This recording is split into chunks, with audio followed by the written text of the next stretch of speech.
আপনাদের যদি কারো লাচ্চা সিমাই বানানোর দরকার পড়ে তাহলে মিস্ত্রির সাথে যোগাযোগ করবেন। ফোন নাম্বারটা বলে দাও মিস্ত্রি সাহেব। মিস্ত্রি সাহেব আমি তারপর দেখি দেখি কে কে হচ্ছে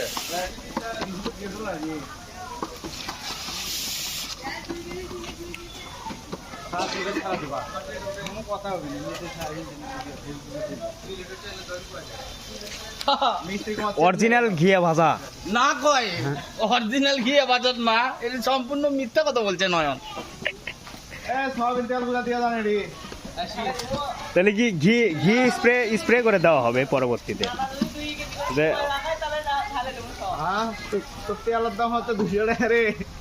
তেলের দাম কত? কত তেলের দাম কত? সিরাজুল মামার লাচ্চা সিমাই 500 টাকা না, সিমাইয়ের দাম সিমাই কত হচ্ছে?